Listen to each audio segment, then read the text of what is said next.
Eu sei que muita gente diz que a dor passa com o tempo, que a ausência ensina, que o silêncio acalma. Mas essas pessoas, sinceramente, nunca foram tratadas como um estorvo dentro da própria casa que um dia abrigou todos os seus sonhos. Nunca viram o reflexo de uma vida dedicada se esvair em um olhar indiferente ou, pior, em palavras carregadas de um desprezo que corta mais fundo que qualquer faca. Meu nome é Ana, tenho 68 anos, e essa história começa no dia em que a vida me mostrou que ser mãe, para alguns, não é um título que garante respeito, mas uma lição constante de desapego e redescoberta. Por toda a minha vida, me dediquei à minha família com uma intensidade que beirava a abnegação. Criei meu filho, Lucas, para ser um homem gentil e justo, incutindo nele os valores que meus pais me transmitiram: amor, respeito e solidariedade. Casei-me jovem com um homem bom, mas que partiu cedo demais, vítima de uma condição delicada, deixando-me a tarefa de ser pai e mãe. Mergulhei nesse papel com todas as minhas forças, abrindo mão de muitos sonhos pessoais para garantir que Lucas tivesse tudo de que precisava. Meu apartamento, pequeno, mas aconchegante, era o nosso refúgio, o lugar onde construímos memórias, onde celebrei cada conquista dele, onde consolei cada choro. As paredes testemunharam os primeiros passos de Lucas, seus desenhos pendurados na geladeira, as risadas que ecoavam pelos cômodos nas noites de filmes. Era o nosso lar, um espaço sagrado que representava cada sacrifício e cada alegria, cada pedacinho da minha alma. O cheiro de bolo no forno, a luz suave que entrava pela janela da sala nas manhãs de domingo, o som da minha máquina de costura enquanto eu remendava alguma roupa para ele, tudo ali falava de pertencimento, de um amor que parecia inabalável. Lucas havia se casado com Sofia há cerca de 5 anos. Lembro-me do dia em que ele a apresentou, um almoço descontraído em um restaurante. Ela era bonita, elegante e exibia uma autoconfiança que, na época, eu interpretei como força. Com o tempo, essa autoconfiança se revelou uma ambição desmedida e seu senso de hierarquia muito particular. Sofia nunca me viu como uma mãe, mas como um estorvo, uma presença incômoda em sua nova vida. A relação com ela sempre foi permeada por uma frieza velada, um distanciamento que eu, na minha ingenuidade e no meu desejo de ver meu filho feliz, atribuía à sua personalidade reservada. Eu tentava me aproximar, oferecer ajuda na cozinha, perguntar sobre o trabalho dela, mas suas respostas eram sempre curtas, evasivas, como se eu fosse uma pergunta desnecessária em um questionário sem fim. Sentia que havia uma barreira invisível entre nós, um muro de gelo que ela erguia a cada tentativa minha de construir uma ponte. A situação mudou quando sofri uma queda em casa, uma fratura no fêmur que me deixou temporariamente dependente. Lucas e Sofia insistiram para que eu fosse morar com eles durante a recuperação. Achei que seria um período de cuidado e união familiar, uma oportunidade de estreitar laços, de sentir o calor de um lar que, afinal, meu filho havia construído. Que engano! Os primeiros dias foram de adaptação, com Lucas tentando equilibrar as coisas, mas Sofia já demonstrava seu incômodo. Pequenos gestos, como a forma como ela arrastava os pés quando eu pedia algo, ou o suspiro audível quando eu entrava em um cômodo, já indicavam que minha presença não era bem-vinda. A casa, antes cheia de promessas de acolhimento, começou a se tornar um espaço sufocante, onde cada movimento meu era monitorado, cada pedido um fardo. Naquela noite fatídica, o aroma da lasanha que eu preparava pairava no ar, prometendo o conforto de uma refeição familiar. Era um dos pratos favoritos de Lucas, uma receita de família que eu fazia desde que ele era criança, com um molho que levava horas para apurar e o queijo derretendo em camadas generosas. Eu estava na cozinha, cantarolando baixinho, o coração aquecido pela ideia de alimentar meu filho e minha nora. A panela de molho borbulhava suavemente no fogão e o queijo já estava pronto para ser gratinado. O apartamento, que antes me parecia apenas um espaço temporário, começava a adquirir em minha mente a aura de um lar compartilhado. Eu me sentia naquele momento útil, parte integrante daquele núcleo familiar. Foi então que Sofia entrou na cozinha. Seus olhos, geralmente distantes e vazios de qualquer emoção para comigo, tinham naquela noite um brilho diferente, um lampejo de desafio que me fez parar o que estava fazendo. O canto de sua boca estava levemente curvado em um sorriso que não alcançava os olhos, um sorriso frio e calculista. Ela se encostou no batente da porta, os braços cruzados, e me encarou como se eu fosse uma peça de mobília fora do lugar. O calor da cozinha, o cheiro convidativo do molho, o tilintar suave dos talheres que eu ajeitava, tudo se tornou um cenário irreal para a crueldade que estava prestes a se desenrolar. O ar pareceu ficar mais denso e eu senti um arrepio percorrer minha espinha. "Se quiser morar aqui, vai ter que pagar aluguel", disparou ela, com uma voz cortante que se espalhou pelo ambiente como cacos de vidro quebrando. As palavras me atingiram em cheio. O queijo que eu segurava quase caiu das minhas mãos. O nó se formou em minha garganta, tão apertado que senti o ar faltar. Não era apenas o absurdo da cobrança. A sugestão de que eu, a mãe de Lucas, deveria pagar para viver na casa de meu próprio filho.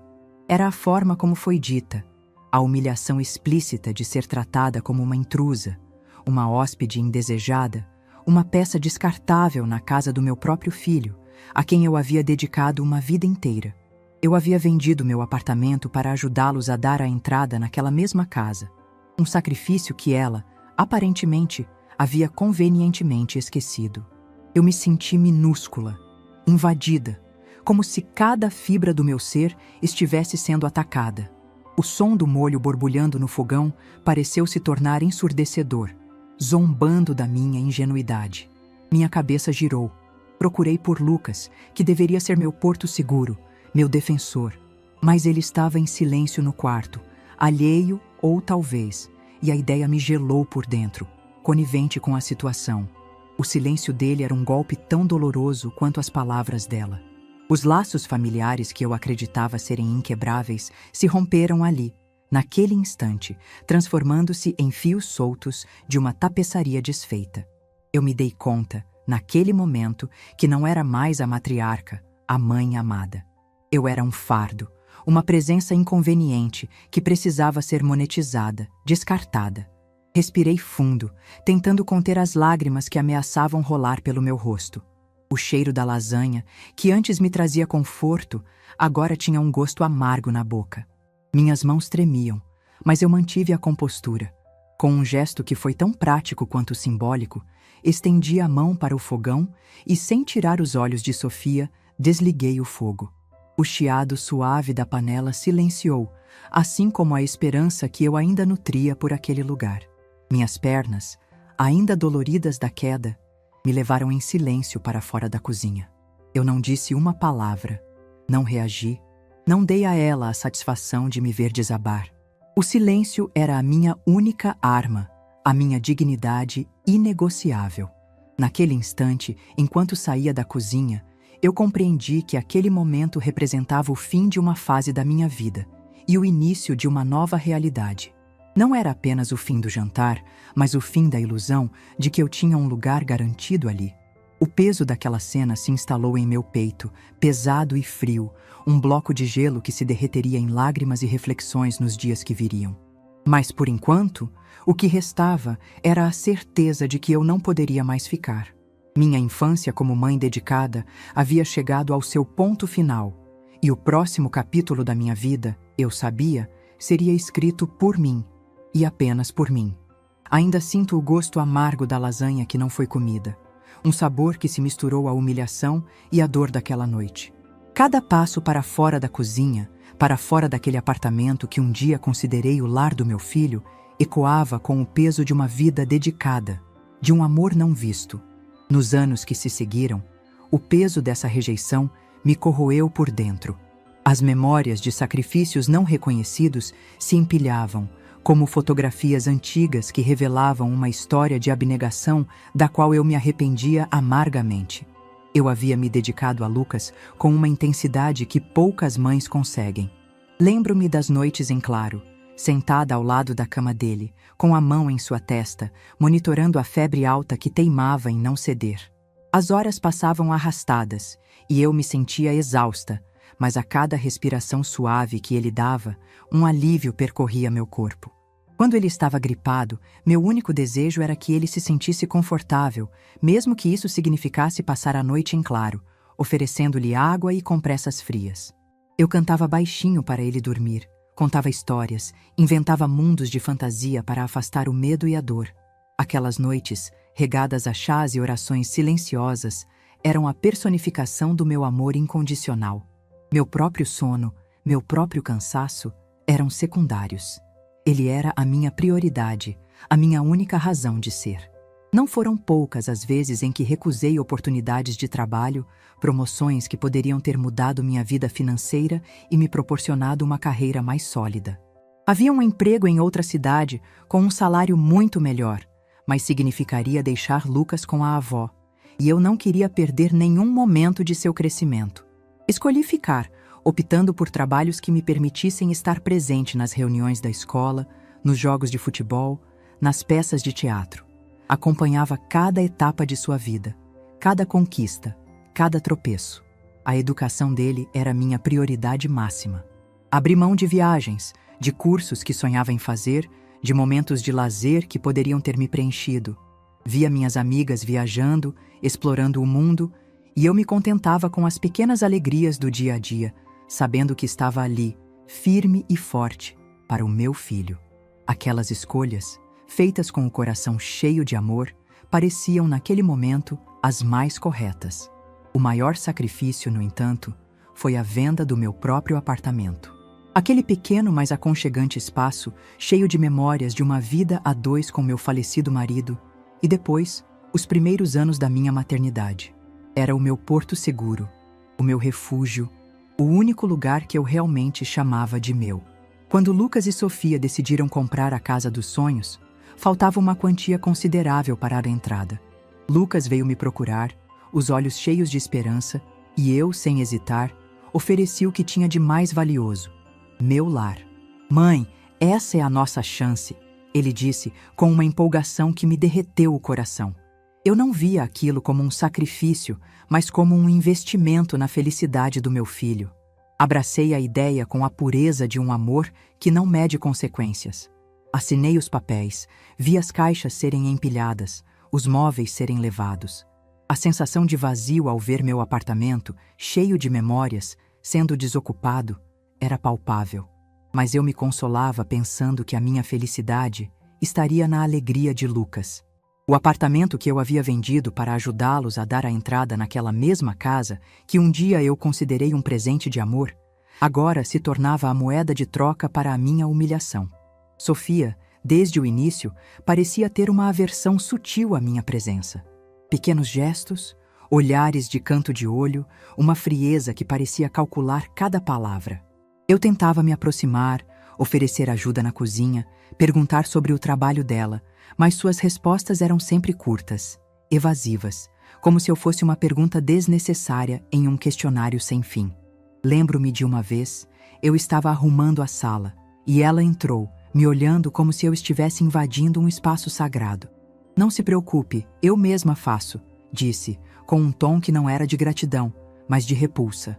Outra vez, eu havia feito um bolo para o café da tarde, e ela mal tocou na fatia, preferindo pegar algo industrializado da despensa.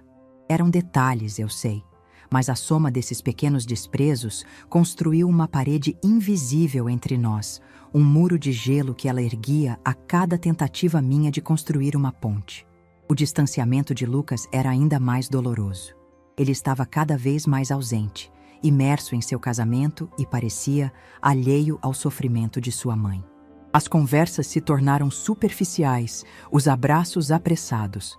Quando eu tentava tocar no assunto da minha sensação de isolamento, ele mudava de assunto ou dizia que eu estava exagerando, que Sofia era apenas reservada. O silêncio dele diante do tratamento de Sofia era uma facada, uma prova de que, para ele, eu havia me tornado uma figura secundária. Eu me sentia como uma sombra na própria casa do meu filho, uma convidada indesejada que esperava o momento de partir. A dor de não ser vista, de não ser reconhecida, era um fardo pesado. Eu havia dado tudo e recebia em troca um abismo de indiferença. Aquela casa, que para eles era um lar, para mim era um palco de desilusões, onde a cada dia eu percebia que o laço que eu acreditava ser inquebrável havia se desfeito, fio por fio. A sensação de não pertencimento era esmagadora. E o mais cruel de tudo era a percepção de que a minha própria bondade, o meu próprio sacrifício, haviam me levado a essa situação de vulnerabilidade, onde eu, Ana, estava ali, na casa do meu próprio filho, apenas aguardando o momento da minha partida. A partida da casa de Lucas e Sofia foi um ato de sobrevivência. Eu não tinha para onde ir, mas sabia que não poderia permanecer onde minha dignidade era pisoteada. Lúcia, minha amiga de longa data, a quem eu havia confidenciado minhas mágoas em poucas e dolorosas palavras, abriu as portas de sua casa e de seu coração para mim. O abraço dela, na porta, foi o primeiro calor genuíno que senti em meses. Ela não me fez perguntas, apenas me deixou chorar e ofereceu um prato de comida quente e um lugar para descansar. Acolhida em sua casa, em seu refúgio de amizade, comecei o processo de cura. Lúcia, com sua sabedoria e acolhimento, foi o pilar que me sustentou naquele período. Ela me incentivou a buscar um novo propósito, a me reconectar com a mulher que eu havia deixado de ser em nome da maternidade. Os primeiros dias foram de inércia, um luto pela vida que eu havia perdido. Mas Lúcia não me permitiu afundar.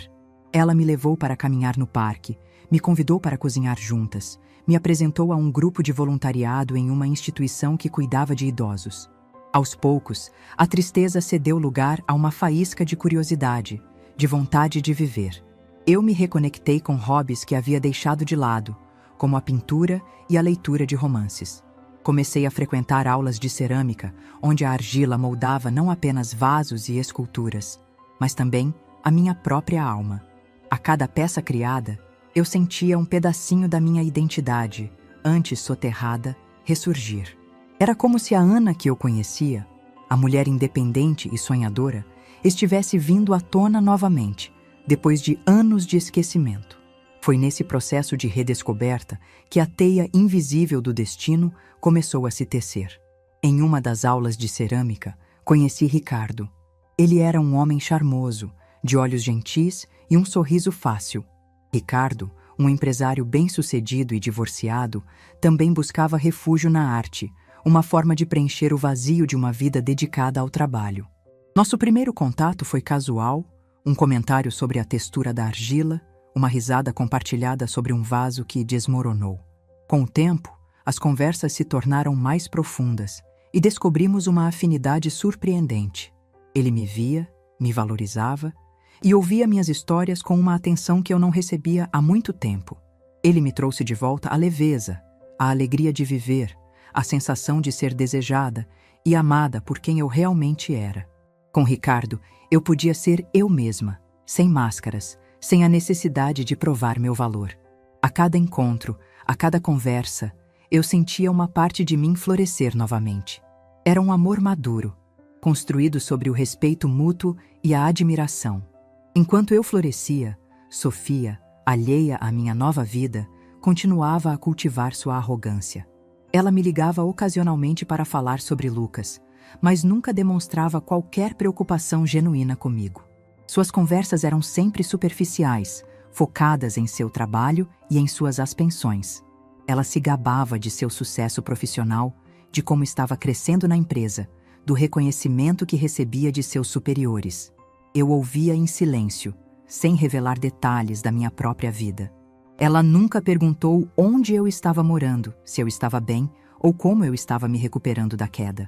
Sua indiferença era um muro que ela construía entre nós, e eu, agora, aceitava essa distância como um caminho para a minha própria paz. Eu sabia que ela tinha um cargo de gerência em uma grande empresa de tecnologia, mas nunca imaginei que essa empresa estivesse conectada à minha nova vida. Lucas, por sua vez, me ligava esporadicamente. As conversas eram protocolares, cheias de evasivas. Ele nunca tocou no assunto da cobrança de aluguel ou do meu silêncio após o ocorrido. O distanciamento dele me doía, mas eu entendia que ele estava preso em sua própria teia de responsabilidades e talvez de uma cegueira emocional que o impedia de ver a verdade. Ele falava sobre a rotina com Sofia, sobre o trabalho, mas nunca demonstrava uma preocupação real com o meu bem-estar. Era como se eu fosse uma figura distante em sua vida, uma lembrança do passado que ele preferia não revisitar.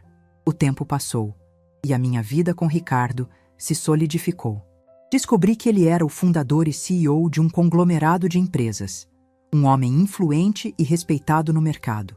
A dimensão de seu sucesso me surpreendeu, mas o que realmente me cativava era sua simplicidade e seu coração generoso.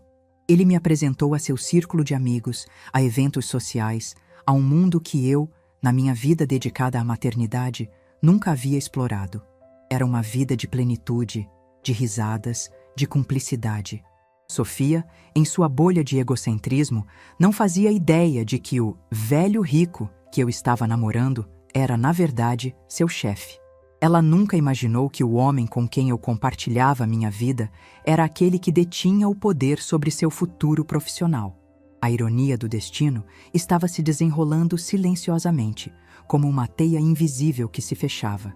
Eu não sentia raiva, nem desejo de vingança. Apenas uma estranha sensação de que as coisas estavam se encaixando, de que a justiça, de uma forma ou de outra, encontraria seu caminho. A vida, às vezes, tem seus próprios meios de equilibrar a balança, de mostrar que o universo conspira a favor daqueles que agem com dignidade. E eu, Ana, estava prestes a testemunhar essa conspiração em ação, sem mover um dedo. A teia estava armada e Sofia, em sua cegueira, estava prestes a cair nela. A rotina seguia seu curso suave, embalada pela tranquilidade que Ricardo havia trazido à minha vida. Eu desfrutava de cada manhã com ele, de cada conversa, cada descoberta. A dor da rejeição, embora ainda uma cicatriz, havia se transformado em uma lembrança distante, sem o poder de me abalar.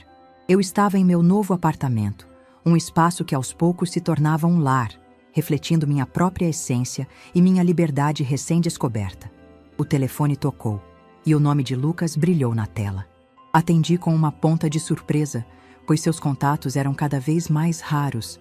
Sua voz estava diferente, carregada de uma urgência que não lhe era comum. Mãe, a Sofia, ela foi demitida. A notícia me pegou de surpresa, mas não da forma que ele esperava. Não houve choque nem surpresa real, apenas uma constatação silenciosa. Eu sabia que Ricardo, embora discreto, era um homem de princípios e que a ética profissional para ele era inegociável. Se Sofia havia sido demitida, era porque havia uma razão sólida. O abismo da queda dela, eu sabia, não era uma obra do acaso. Lucas continuou a falar, a voz embargada, sobre o desespero de Sofia, a confusão, a incerteza do futuro. Ele não entendia, não conseguia processar a dimensão do que estava acontecendo, ou, mais importante, o porquê. Poucas horas depois, meu telefone tocou novamente.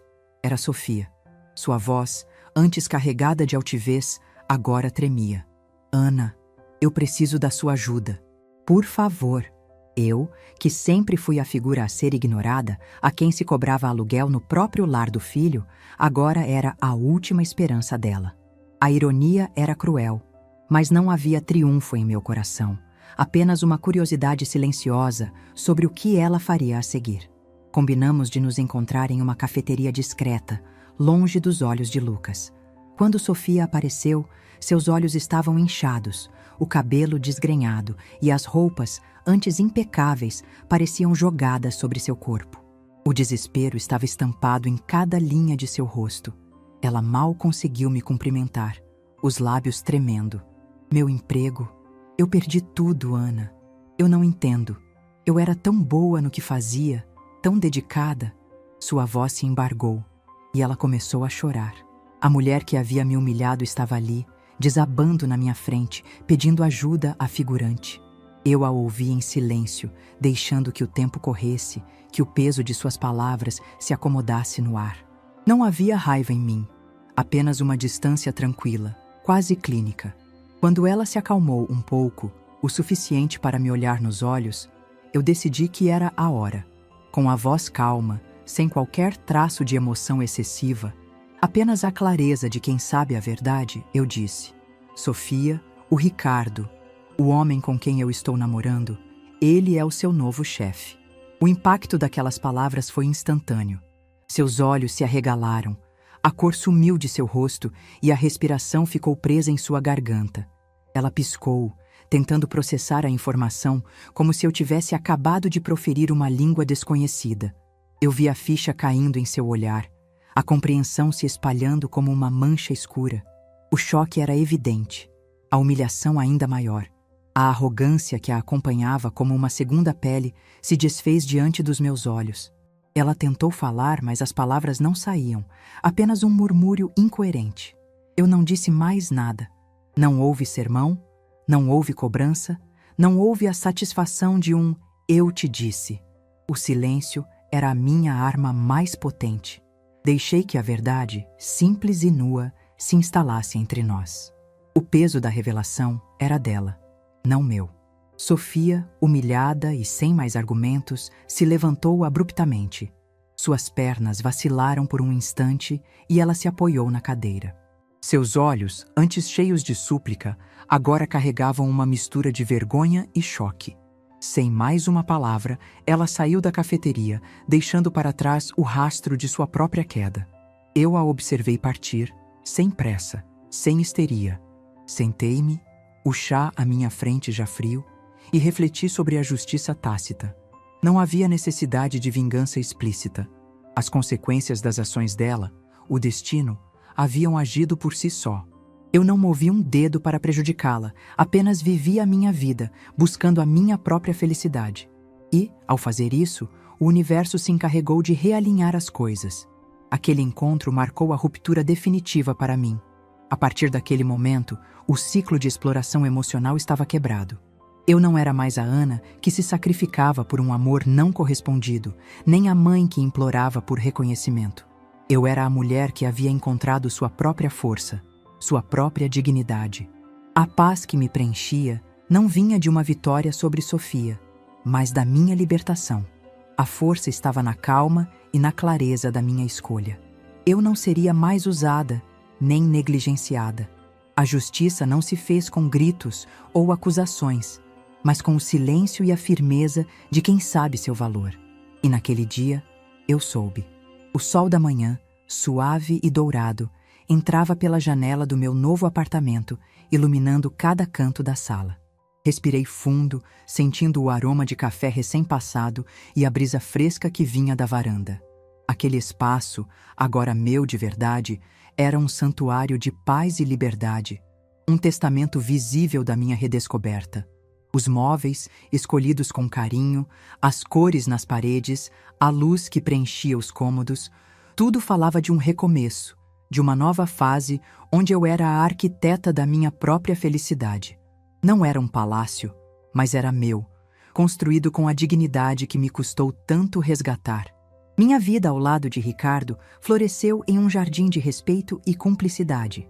Ele era o companheiro que eu sempre desejei, mas que só agora, depois de me libertar das amarras do passado, eu estava pronta para receber. Nossas manhãs começavam com risadas e planos, e as noites terminavam com conversas profundas e o calor de um abraço. Ele me via, me valorizava e celebrava cada pequena conquista minha. Com ele, eu não precisava provar meu valor. Eu simplesmente era. Era uma vida de plenitude, de risadas, de cumplicidade que eu nunca havia experimentado antes. Ricardo me trouxe de volta a leveza, a alegria de viver, e sem que eu soubesse, seria a peça-chave na reviravolta que estava por vir. Pouco tempo depois do encontro com Sofia, Lucas me procurou. Sua voz ao telefone era de um cansaço que eu nunca havia escutado antes. Ele queria conversar, acertar as coisas, como ele disse. Eu, que havia passado uma vida inteira esperando por um reconhecimento dele, senti uma pontada de emoção, mas mantive a serenidade. Concordei em nos encontrar, escolhendo um parque arborizado, um lugar neutro, longe de qualquer resquício do passado. Ele chegou pálido, com os olhos vermelhos. Sentamo-nos em um banco debaixo de uma árvore frondosa, e o silêncio se estendeu entre nós por um longo momento. Foi Lucas quem o quebrou. "Mãe, eu sinto muito", ele disse, a voz embargada. "Eu fui um tolo. Eu não te vi, não te ouvi. Eu deixei que as coisas chegassem a esse ponto. As palavras, antes tão esperadas, agora eram recebidas com uma calma que só a distância pode proporcionar. Ele contou sobre a demissão de Sofia, sobre o caos que se instalou na vida deles, e como ele finalmente havia enxergado a verdadeira face de sua esposa e a dimensão de sua própria negligência. Falou sobre a vergonha que sentia por ter me tratado daquela forma, por ter permitido que eu me sentisse tão invisível. Não houve gritos, não houve discussões, apenas a confissão de um filho que havia se perdido e que agora buscava um caminho de volta. Eu o ouvi com atenção, sem interromper.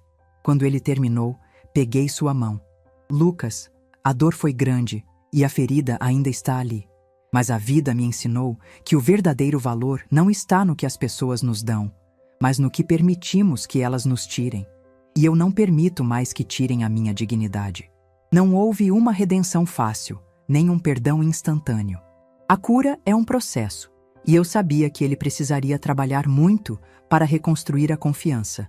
Mas a semente da reconciliação, baseada na honestidade e no reconhecimento do erro, havia sido plantada.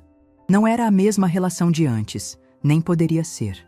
Era uma nova forma de amar, com limites claros e uma liberdade que eu jamais abriria mão. Hoje, vivo uma vida plena, onde o amor próprio é o meu guia. O pertencimento não se encontra mais em laços de sangue que se desfazem, mas na alma que se reconhece livre. Eu aprendi que minha paz não depende da aprovação dos outros, mas da minha própria capacidade de me aceitar e me amar. A dor da rejeição se transformou em cicatriz, um lembrete constante de que, por vezes, é preciso se afastar para se reencontrar, para florescer em um solo onde somos verdadeiramente valorizados. Ricardo é meu porto seguro, meu cúmplice, meu amor. Juntos, exploramos o mundo, construímos memórias e celebramos cada novo amanhecer. A antiga Ana, a que se anulava em nome dos outros, ficou para trás. A nova Ana, forte, lúcida e digna, floresceu. Não houve vingança em minha história, apenas a certeza de que a vida se encarrega de equilibrar as coisas. A paz veio do afastamento, da coragem de dizer basta. O verdadeiro valor está em ser visto e respeitado, e não apenas amado de uma forma que te esvazia. Que esta história sirva de inspiração para todos que se sentem ignorados, para que encontrem a força em si mesmos, a coragem de romper com o que não serve mais, e a dignidade de reescrever seu próprio final. A vitória está na libertação emocional. Minha vida é a prova viva de que a paz, a alegria e a verdadeira liberdade florescem quando escolhemos a nós mesmos, quando abraçamos nossa própria dignidade. O sol, agora mais alto, banha meu apartamento, e eu sinto a leveza de quem sabe que finalmente está em casa. Meu verdadeiro lar é a minha alma, e ela está em paz. Se essa história tocou seu coração, deixe seu like, se inscreva no canal e comente aqui embaixo. No meu lugar, o que você faria? Sua mensagem pode iluminar o dia de alguém.